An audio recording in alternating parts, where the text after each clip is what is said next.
Hello Internet, TW here, and welcome to my Halloween special, a look back at both Costume Quest video games. I covered the first one back on my old YouTube channel, but never the second, so that'll be a new adventure for me. So let's get on with my scatterbrain style review, shall we? What's the story? Well, we've got a pair of twins, Ren and Reynold, and whoever you choose to be in charge of trick-or-treating becomes the protagonist of the first game. The other? Kidnapped by monsters. Yoink! Whee! Our main antagonist is an evil witch by the name of Dorsilla, who's in charge of all these monsters robbing candy from the local population. How do we stop them, you may ask? Simple, through turn-based battles. The gimmick of this game is that each costume is, in sense, a member of the combat party. I find that to be a pretty good way to think of things from a meta point of view. Our first costume is a robot, which is overall one of the better choices you'll get throughout most of the game. It also helps that it comes with skate wheels, which makes traversal so much quicker. Soon after, we save a kid by the name of Everett from a group of bullies, and as you can tell by his outfit, he is a fantasy nerd. More on that later, but for now, we have a second party member, which makes combat more interesting. You see, each costume has its own stats, QTE during battle, and special ability which can be used once the meter fills up. The robot fires a bunch of missiles at enemies, dealing massive damage, whereas the knight can protect a party member from an attack. Our main goal of each area is to trick-or-treat at every house. Only then will the gate leading to our abducted sibling be opened. Also, in each area you can play hide and seek, which will net you a bigger bucket to carry candy in. What do you purchase with said sweets? Battle stamps, which is basically badges from Paper Mario. The main difference is that only one stamp can be active for each member of your party, and this can make a boss battle either a nice challenge or a cakewalk depending on your choices. After making our way through the gates and into the graveyard, we come across our first boss, which is a typical destroy their prop to defeat them gimmick which, while not original, isn't handled too terribly. Afterwards, we head off to the mall, which is my personal favorite level in the game. It's also where you get one of the more broken costumes, Ninja baby! This allows you to get the jump on enemies which roam around the map. You may notice that we have a third-party member, BT Dubs, Lucy. She's a science nerd, which means that we essentially have both a Dragon Age and Mass Effect fan in our party. I guess that makes the twin of choice a KOTOR fan. Ugh, that game's never getting remade, is it? On a lighter note, we have another boss fight, and this time it's against 3 enemies, but thanks to my precautions, it doesn't last too long. Rip in Pisces, sweet princes. Next area, the State Fair. Oh, and our costumes have been stolen, which lasts all of about 5, maybe 6 minutes in total. Just an excuse for us to get the French fry costume, really. I will say this area does have one of my favorite moments. So we launch ourselves to the top of a Ferris wheel and battle a group of enemies, but how do we get down? Allow the game to show you.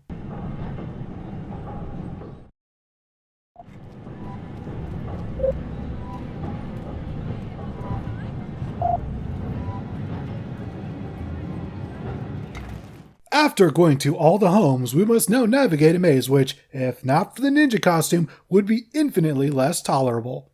Now for the fight we've been waiting for, Dorsilla, the witch! She definitely puts up the biggest fight out of everyone yet, but we managed to defeat her. Gotta say, this fight could have gone either way. I mean, I almost suffered a TPK here.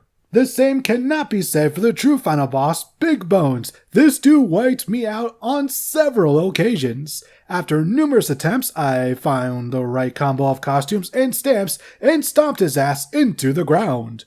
And with that, our sibling is saved and so is Halloween. We're then greeted with a scene that has all 4 kids gathered at the twins' house, and we're even given a ship tease between Lucy and Everett to close things out. Overall, a short but fun time. The same cannot be said for the sequel, Costume Quest 2. The game starts after a DLC that I've never played, and because Reynold was the protag of CQ1, I'll have Ren lead things for our team here. Our main plot concerns a dentist who wants to not only outlaw Halloween, but everything associated with it: candy, costumes, and fun!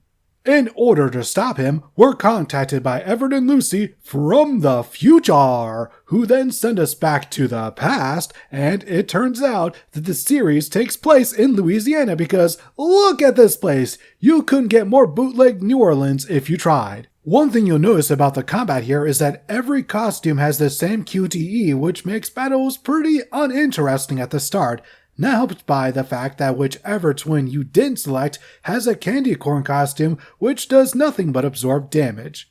Thankfully, you do get a third costume pretty quickly, but the battles overall in this game just feel slower compared to 1. Maybe it's just me, let me know in the comments. One thing I'll let you all know is that our future dentist Oral is quite the tortured youth. His mother is very much anti-candy, anti-costume, and just plain old anti-fun. Totally not traumatizing at all. Oh, and you may notice we already have a third party member. That'll be Monty. He sticks around for this portion of the game. Yeah, we kind of have a revolving door for the third member of our team. Anyways, our goal here is to get a boatload of candy for this kid to allow us to use his boat so we can stop adult Oral, which sounds wrong now that I say it out loud. Anyways, we're going to stop him from stealing this talisman. That's our goal. It turns out that the family of witches we're supposed to warn is Dorsilla and her family, which would be interesting if the game did anything with it other than, lol, this girl grows up to be our enemy.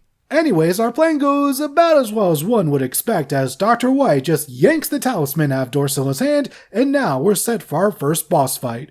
This is the Controller of Time, Chronoculus, and we make very, very, very easy work out of him. Almost disappointingly so. Afterwards, we head back to the future where we're captured and sent to a re-education center. This is where we meet our second third-party member, Haley, aka the daughter of Everett and Lucy. It takes all of maybe 3 minutes for us to get our costumes back, and upon doing so, I highly recommend you go back to Lucy and Everett's house. It's here where Corvus, sort of our combat trainer, will periodically teach us new moves, like double attacks and counterattacks. This alone makes combat go by so much quicker. Still not as expedient as 1, but still faster than the beginning. From here on out, it's a series of trick-or-treating and fetch quests until we can enter White's facilities. I will say that the cyberpunk-esque aesthetics are rather nice, but they do start to wear out their welcome by the end.